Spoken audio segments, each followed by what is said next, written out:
Halo semuanya, perkenalkan, nama saya Abdurrahman. Saya berasal dari Universitas Terbuka dengan jurusan Sistem Informasi dengan NIM 0481419137. Pada video kali ini saya akan mendemokan tugas 3 pada mata kuliah pemrograman berbasis desktop. Video ini merupakan lanjutan dari tugas 2 pada mata kuliah pemrograman berbasis desktop. Halo teman-teman, jadi beberapa hal yang baru di tugas 3 ini adalah tentang struktur datanya. Pada tugas 2, kita tidak menggunakan struktur data yang ribet atau konsep yang ribet. Pada tugas 3 kali ini, kita akan menggunakan OOP, yaitu Object Oriented Programming. Yang pertama yang akan kita pakai adalah inherit, yaitu pewarisan, dan kedua adalah abstraction, yang dimana ini akan menjadi abstraction class, dan inherit ini akan mewariskan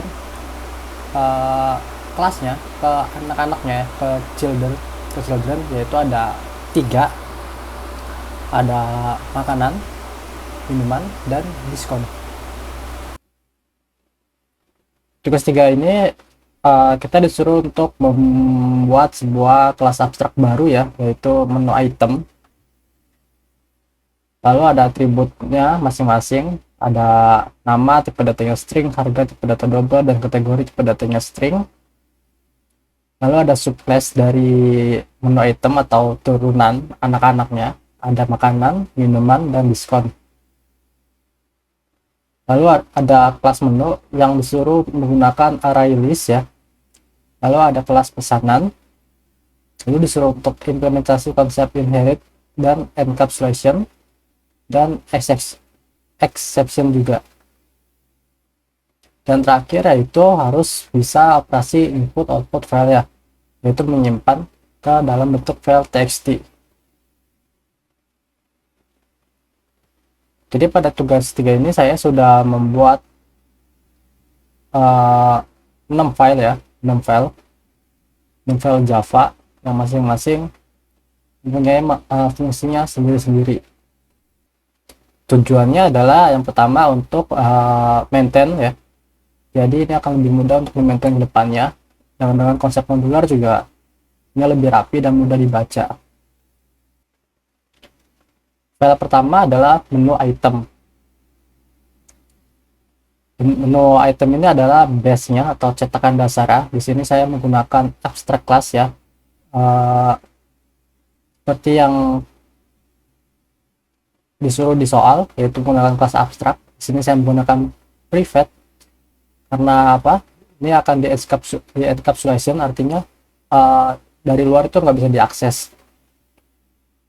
Dan ini tipe datanya ya sesuai dengan soal, ada string, ada nama dengan tipe data string, harga dengan tipe datanya double, dan kategori dengan tipe data string. Nah, karena ini tidak bisa diakses, lalu bagaimana untuk bisa mengakses private-nya ini? Yaitu di sini kita bisa menggunakan getter dan setter untuk mengakses encapsulation-nya. Nantinya menu item ini akan punya anak ya, punya 3 anak kelas, yaitu makanan, minuman, dan diskon ya, atau istilah formalnya adalah inherit. Yang pertama kita masuk ke child case-nya diskon dulu. Pada menu file diskon ini adalah turunan dari menu item ya. Ini konsepnya inherit. Di sini diskon awalnya 0 ya, karena nanti potongannya tergantung ownernya. Lalu berikutnya adalah file makanan. File makanan juga sama ya, turunan dari menu item. Bedanya dia punya kategori sendiri, yaitu jenis makanan. With yang mana jenis makanannya ini nanti kita bisa pilih ya, makanannya kuah kah atau makanannya kering kah. Ini sesuai dengan yang diminta soal ya, yaitu ada jenis makanan, ada atribut tambahan ya, ini jenis makanan. Lalu minuman juga sama, ini ada atribut tambahannya, yaitu jenis minuman, sesuai yang diminta soal juga.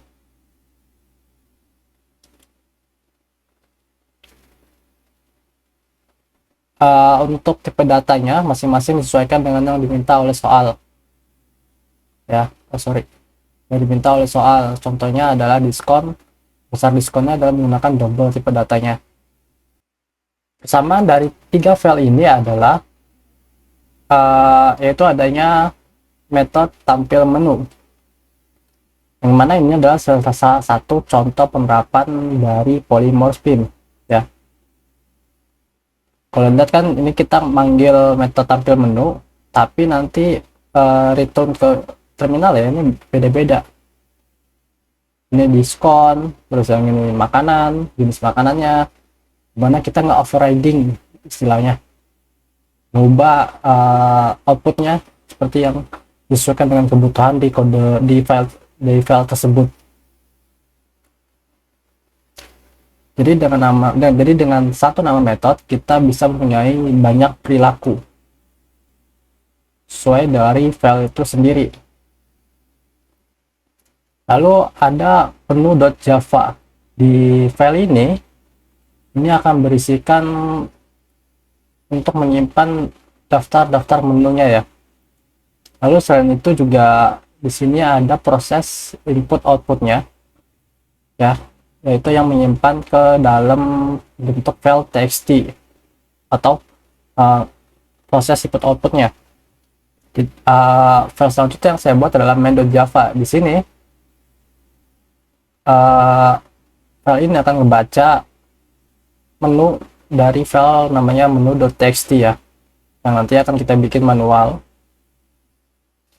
Lalu di sini juga ada logika untuk pencetakan stroke ya, ada logika pencetakan stroke, ada logika untuk menampilkan stroke ke monitor user, dan juga navigasi switch dan cache.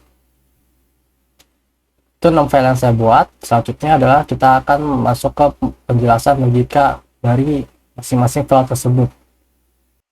Nah, selanjutnya setelah saya menjelaskan file yang saya buat, sini saya akan menjelaskan dua file utama logika pentingnya ya, yaitu di menu.java dan main.java. Untuk di file lainnya tadi udah saya highlight ya, penjelasan singkatnya. Lalu selanjutnya ada file menu.java.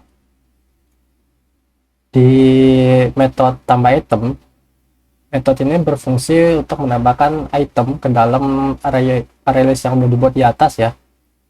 Lalu ada tampilkan semua menu, yang mana ini akan melakukan mapping perulangan sepanjang isi array dari list, sepanjang isi array listnya, dan akan menampilkan semua menunya. Lalu ada proses input outputnya. Ini adalah blok kode untuk menyimpan menu ke dalam file dalam bentuk txt. Lalu selanjutnya adalah metode load menu dari file. Ini adalah blok kode untuk membaca menu dari file txt yang sudah kita buat ya. Lalu ini adalah logika utama dari program manajemen restoran kita. Ini banyak sekali kode ya. Yang pertama adalah tipe data boolean is running, dimana do while ini akan selalu running selama is runningnya ini adalah true, atau sama user itu membuka terminal, tidak keluar dari aplikasinya. Ada file main.java. Di sini ada metode tambah item baru. Di sini saya akan meminta user untuk user atau admin ya, untuk menginputkan tambah item baru, baik itu makanan, minuman, atau diskon vouchernya. Lalu metode selanjutnya adalah proses pemesanan. Proses pemesanan ini akan tampil dari sisi klien ya, atau dari sisi pelanggan. Sini pelanggan akan bisa memilih menu yang diinginkannya. Lalu ada logika pentingnya juga, yaitu try catch. Fungsinya adalah untuk mencegah aplikasi crash atau error ketika pelanggan itu sembarangan menginputkan sesuatu ke dalam sistemnya.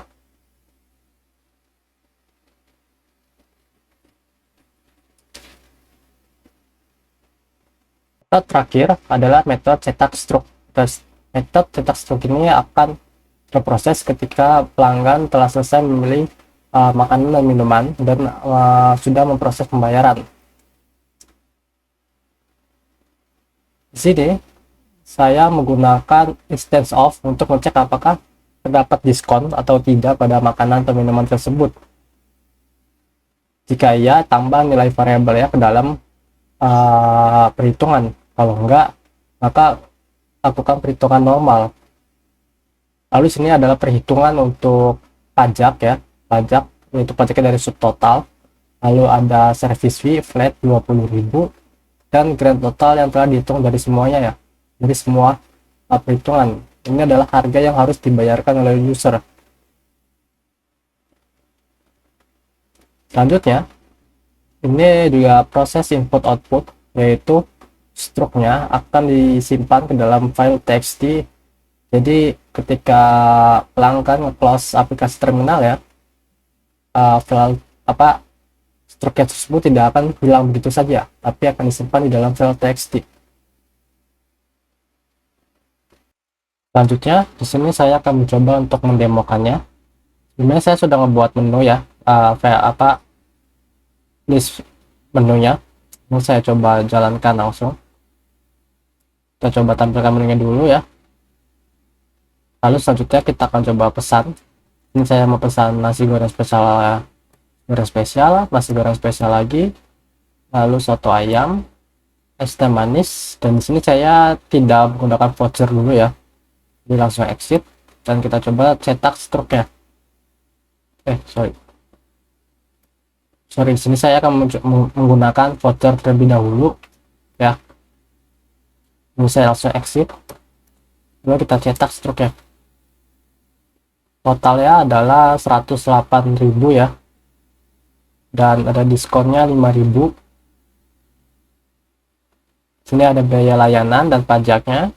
Totalnya berapa dan grand totalnya ini. Selanjutnya kita coba pesan menu ya, pesan menu lagi tanpa diskon 1/4 keluar. Kita coba cetak struk lagi. Nah, ini tanpa diskon ya. Demikianlah tugas 3 mata kuliah programan berbasis desktop. Semoga video ini bisa membantu teman-teman dalam mengimplementasikan konsep object oriented murni. Assalamualaikum warahmatullahi wabarakatuh.